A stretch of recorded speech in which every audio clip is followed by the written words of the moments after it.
Hey everybody, this is the Centaur here coming back at you, where we're part fragrance and part people.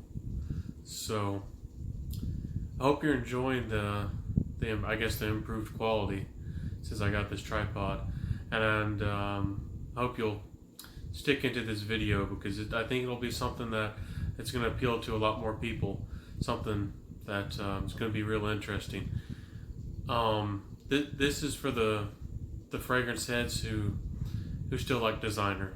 My last fragrance review was about niche, but here we're going to be diving into the designer world, more specifically a hidden gem. And I guess when we talk about hidden gems about anything, and even in the fragrance world, it's something that is really good, but it's not appreciated or might have not gotten the spotlight enough or the attention that it deserves. So sometimes there's things out there, and sometimes it's exciting or perhaps a little addicting to find something a little special, something you could maybe tell other people about, or something you can kind of keep a secret to yourself. And that's why I'm a little bit reluctant to make this video, but here it goes. I'm sharing it with you guys. Now, this might not be a secret to some of y'all. Jeremy Fragrance did mention it a while back, a little bit in a snippet of a video. And honestly, that's what piqued my interest. I had never heard of it before. So here we go.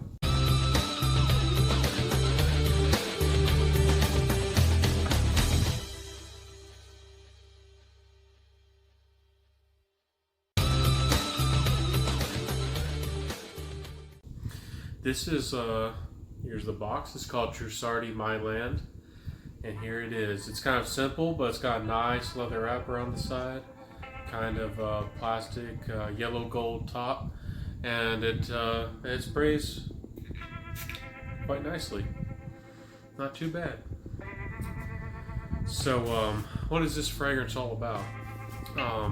When it said the fragrance is called My Land, I'm not particularly sure what the image or the story behind it was. Trussardi is an Italian brand which doesn't get talked about a lot in America, but back in the day, maybe the 80s or 90s, they used to be a bit more popular in the U.S. and people, really appreciated and liked them. Now, what do I get from this fragrance and what do I think about it? I guess we'll talk about what I smell just off the bat. I smell something almost aquatic. It has tonka, which gives it a little bit of creaminess, or smells a little bit full.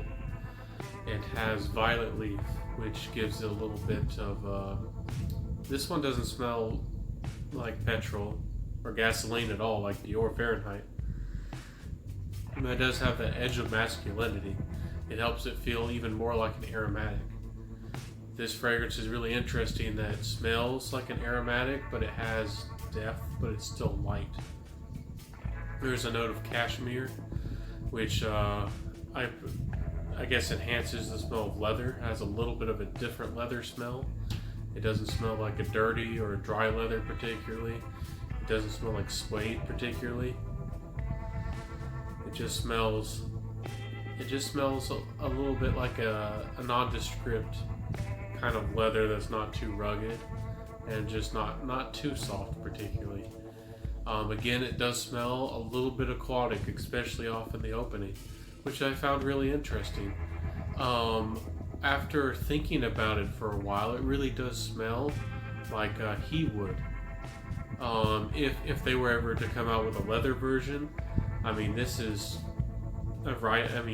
really close to what it would be. And I think it would really fit in their collection really well if they made something like this. It has a little bit of lavender, a little bit of sandalwood, and vetiver.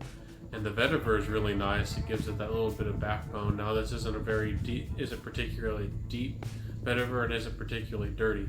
You're just going to get that little bit of a vibe of that masculinity, like you might smell in Terre d'Hermes or something of that nature.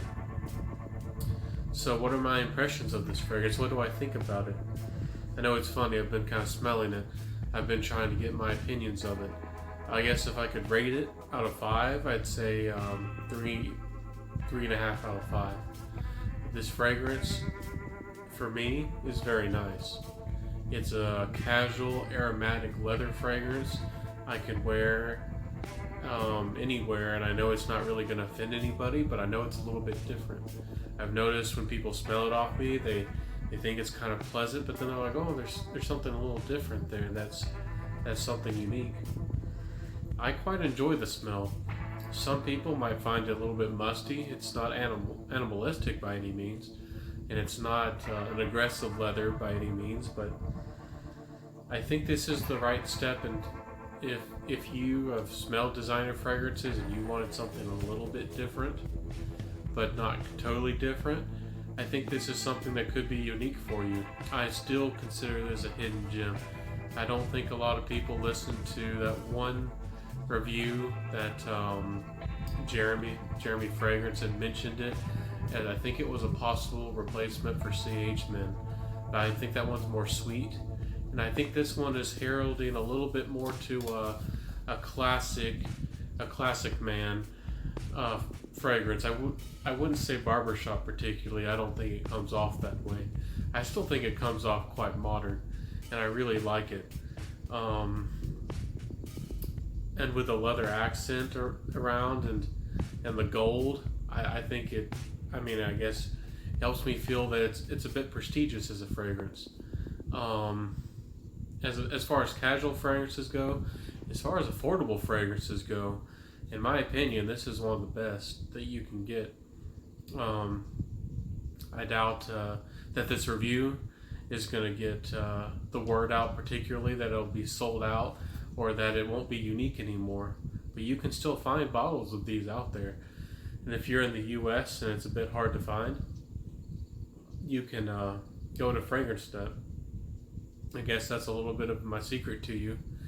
Now, FragranceNet is a very reputable reseller. They get fragrances that are discontinued that would go to Ross or somewhere else when they just have to liquidate their inventory.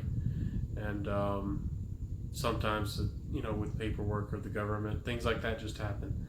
And I've bought quite a few fragrances behind me from them. And but if there's a new release, something you're particularly excited about, or you support the brand, I do suggest you pay full retail. And I guess I'll talk about that in another video. Let me know if you would like to hear about that, paying full retail versus discounters, which ones are reputable. I know there's quite a few videos already out there about that, but maybe you'd like another one. But this fragrance is just, again, very nice. It's aromatic, which means it's gonna have almost like a carbonated or a sparkling quality in a way to it. But it settles really nice on the skin. It smells, it's almost one of those fragrances that almost smells like a second skin kind of fragrance after the projection of about 2 hours or so. But it projects, the best at probably about 30 or 45 minutes.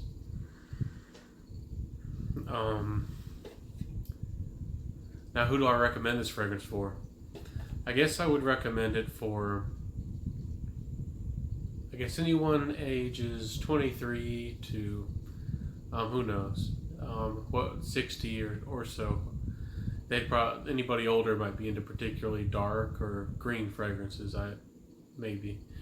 But this one is something I like, something that I'm going to keep in my collection. Now, I recently have gotten Tom Ford Pour Homme or For Him Extreme, and that one is even more subtle, but certainly is much more elegant of a fragrance like this.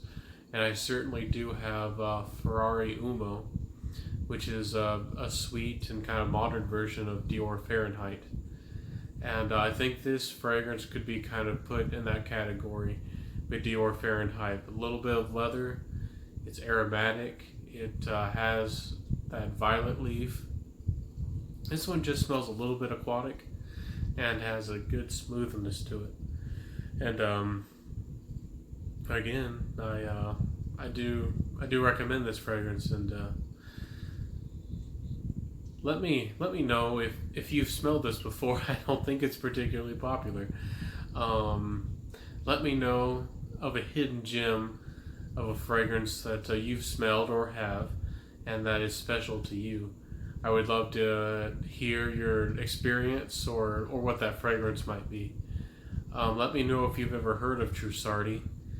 I don't think they release a lot of fragrances particularly anymore, but this is still one that's out there, and it's good. And if you have quite a few designers and you just want something a little different in that direction, if you smelled Terre de Hermes or Dior Fahrenheit but thought maybe they weren't modern enough, or maybe they were just a little too loud, this one projects a little bit more softly. So you can spray a little bit more and it'll last on your clothes. So, and again, that's another topic for another video, spraying on clothes. So this has been the Centaur, and I hope you really enjoy these videos. I hope you'll like and share and subscribe to them in my channel, which is right down there below. If you click the bell, it'll notify you of my new updates. And I'm releasing a video every day, and I'm gonna try to see how popular or how much good I can do here on YouTube. And I hope to become a great fragrance reviewer and a great addition to the community. And I guess I'd like to celebrate and give my excitement and my goodwill to Brooklyn Fragrance Lover, who just broke 30,000. He's been at the game for quite a long time, and he's a great guy. He's very charismatic, and he's done a lot of good for the community. And I really appreciate him. Again, he's one of the ones that helped me on my fragrance journey. And I'm gonna again make a video about some of those guys, and maybe some fragrance reviewers you haven't heard of or haven't found yet. There's quite a lot of good ones out there, and one of them is Tommy Lease, and she reviews quite a few good niche fragrances. So again, this is the Centaur, and I hope you've enjoyed this review, and I hope you enjoy this material, or this review in this video. And let me know what you think. If you have any constructive criticism, I am open. And I wish you the very best and in life, and hope you have a great day, and have positive thoughts. And I'll see ya until the next video. Bye.